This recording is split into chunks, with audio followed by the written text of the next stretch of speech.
In the coming days mga kababayan, yung ating mga mahirap na mamamayang Filipino, magiging yayamanin na po sila. Bagitan niya Mr. Maravillas, titira na po sila sa mga condominium units at par with the Ayalas, with the SM condominiums, and with the Robinsons. Ganon mga kababayan. Ito yung sabi ni Housing Secretary Jerry Acosar mga kababayan. O ito. Sabi dito mga kababayan sa balita published by Politico News. Yan si Housing Secretary Acosar, Jerry Acosar. Sabi niya, labi lang pinagkaiba.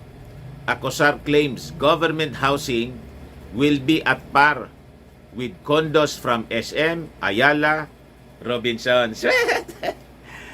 Matindi kung ganon mga kababayan. Kaya lang po, Mr. Secretary, na ang napansin ko, baka hindi po kayanin ng mga mahihirap. Kasi medyo mataas po yung monthly amortization. Bakit niya, Mr. Maravillas, magkano ba? Before ko ibigay sa inyo mga kababayan yung detalye, click subscribe mo na dito sa ating YouTube channel and hit the notification bell para lagi po kayong updated sa mga kaganapan dito sa ating bansa. Like and share na rin po ninyo ng ating video. At saka, wag na rin po ninyo mga kababayan na skip yung ating mga commercial ads para may pang monthly amortization po tayo. Di ba? Doon kasi magkakaproblema sa monthly amortization po. Kasi sa tingin natin medyo mataas po, Mr. Secretary, Mr. President, kay President Bongbong Marcos na lang na tayo makiusap siguro. I think kailangan na i-evaluate uli po. Baka hindi man mabayaran ng mga... Di ba? Sayang lang. Pag hindi mabayaran ng ating mga beneficiaries, balik sila niyan sa Islam. Di ba? Baka kumpiskahin ng mga financing institutions. Kasi may mga private partners po yung ating gobyerno. Pero this is a subsidized program, mga kababayan. Ito yung balita dito. Housing SAR. Jose Rizalino pala.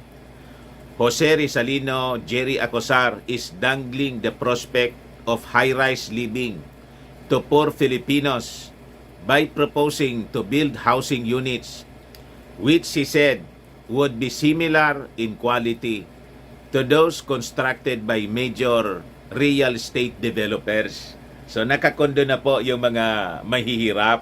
Kaya hindi na sila tatawaging mahirap, kundi mga yayamanin na. Di ba? Pag nakayanan nilang mabayaran yung monthly amortization, pag hindi nila nakayanan kasi medyo mataas, balik sa balik sa paghihirap. Yan ang problema, kaya kailangan talagang pag-aralang mabuti. I-review po siguro ng ating housing secretary kung ang rate nila sa monthly amortization kakayanin. So sabi rito mga kababayan sa balita, during the House Appropriations Panel's briefing on the Department of Human Settlements and Urban Development 2024 budget proposal, Acosar said, poor families can own homes in cities through vertical housing, mga condominiums yung ipapatayo ng ating gobyerno. Vertical housing projects that will be constructed in partnership with contractors from the private sector. Kasi siyempre, kung nasa city ka, ang gagawin mga kababayan siguro ng ating gobyerno, doon na mismo sa kung saan sila nakatira or malapit lang doon sa kanilang kinatitirikan ng bahay. So, i-develop yung area. Pero siyempre, di ba yung mga squatters area, siksikan siya. So aayusin siya mga kababayan, i-develop tulad ng mga properties na nakikita natin owned by the Ayalas, by the Robinsons and the SM. So mga high-rise buildings mga kababayan, mga condominiums yung itatayo. O di ba maganda po? Parang yung sa Hong Kong. Ganon mga kababayan ang sistema kasi maliit yung maliit na yung mga areas ng lupa. Di ba sa mga syudad ganon? So, yun po mga kababayan yung i-implement ng ating gobyerno. Hindi tulad nung panahon ng kanyang tatay po, malalawak pa yung mga kalupaan. Di ba? Yung Sublease Projects, yung PBN, Pambansang Bagong Nayon, mga subdivisions po yon. In fact, malalaki yung mga lupa na kinatirikan ng mga pabahay noon mga kababayan. Napakagaganda. Ngayon nga, kung titingnan natin yung mga PBN projects ng dating Pangulong Apo Lakay, makikita mo, parang mga first class subdivisions na po. Dito sa amin, maraming mga pabahay. Mga kababayan, yung human settlements noon, Ministry of Human Settlements, sa pangunguna ng First Lady, Imelda Romualdez Marcos. At yung mga nakatira doon po, talagang mayayaman na. Hindi mo na di mo na iisipin, beneficiary sila ng Pambansang Bagong Nayon housing project ng dating Pangulong Marcos. Pero ito, dahil maliliit na po yung mga lote, kaya mga high-rise buildings yung ipapatayo. Sabi rito, Acosar said, a 24 square meter unit in vertical housing projects under the Pabahay para sa Pilipino program or 4PH would cost around 1.4 million pesos, which beneficiaries can pay in 30 years. The monthly installment would range from 3,500 pesos to over 4,000 pesos per month. Kaya nakita natin, napansin natin mga kababayan, parang medyo mataas po. Sa mga mahirapan po talaga, yung 4,000 pesos po or 3,500 pesos monthly amortization, mabigat na po yon sa bulsa ng mga mahihirap. Baka pwede ninyong hatiin. Gawin ninyong 2,000 na lang siguro or 1,500 pesos monthly amortization. Anyway, yung more than half yata subsidized na ng ating gobyerno yung gastos sa pagpapatayo. Lubos-lubosin na po ninyo kasi pag hindi makayanan, babalik sila niyan sa babalik sa mula sa yayamanin, balik uli sila sa slums. Di ba? Yung dream ng ating Pangulong Bongbong Marcos niyan, baka hindi mangyari na gusto niyang i-erase yung kahirapan. Di ba? At gawing middle class man lang mga kababayan. Yung economic status ma-raise sa middle class.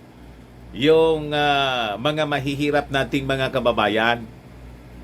Kaya nga may livelihood components po dito sa pabahay ng ating Pangulong Bongbong Marcos. But siyempre pinag-aaralan itong mabuti ng ating gobyerno po.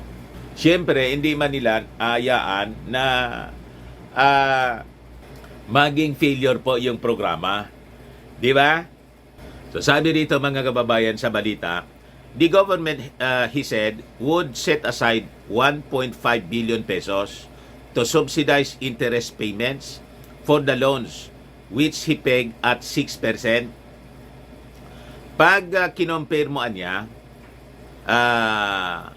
ito sa Ayala, SMDC, Robinsons at ibang developers, ibang-iba ang presyo. At pareho ng lugar, NCT pareho. So hindi na kailangang di ba yung mga housing projects noon, malalayo sa lungsod. Pero ngayon, in city po siya. Kasi malalayo sila sa hanap buhay yung mga beneficiaries. At halos hindi nag-iba ang itsura. Ang pagkakaiba lang, labi, sabi po ni Acosar, about the housing units. The founder of the construction firm, New San Jose Builders Incorporated, said beneficiaries of socialized housing would also be able to enjoy amenities similar to those found in private condominiums. So napakaganda talaga po. So sabi rito, sa lahat ng pabahay natin, mirong school, mirong ospital, mirong parks at swimming pool. Kita ninyo? Kaya nga po sabi natin, yayamanin na yung dating mga mahihirap. Di ba nakakatuwa? Kung anong ini-enjoy ng mga ordinary na tao na nakatira sa condominium, yun din ang i-enjoy ng mga mahihirap. So, napakaganda po ng pabahay 4H program ng ating administrasyong Bongbong Marcos. Only that, yun lang yung nakita natin na baka hindi kayanin. Medyo mataas po. To ordinary people po, unless bibigyan talaga ng livelihood sila, kikita sila, may hanap buhay na estable, kakayanin po yung 3,000 pesos per month na monthly amortization hanggang 4,000 plus. Pero sa walang matinong hanap buhay po, wala. Sigurado yung monthly amortization po na 3,500 pesos, mahihirapan po silang mahulugan po yon, mabayaran po nila. Ayun man lang po yung ating medyo nakikitang nakikitang problema, yung mataas na monthly amortization. Baka lang gusto ninyo po itong itry, Firmax Firming and Lifting Cream. Pinapahid po sa mga pulses and affected area. Mainam po sa paninigas na mga kaso-kasuan. Ito naman po, Automax Radiant Serum. Sa mukha naman yung application. Anti-aging po siya. You will look 10 years younger than your age. Sa mga cancer patients naman po, baka lang gusto ninyo itong itry, Nengxia Red Mix Fruit Drink. Hindi man po siya gamot. Food supplement siya. Kaya lang mga kababayan, gawa siya sa goji berry.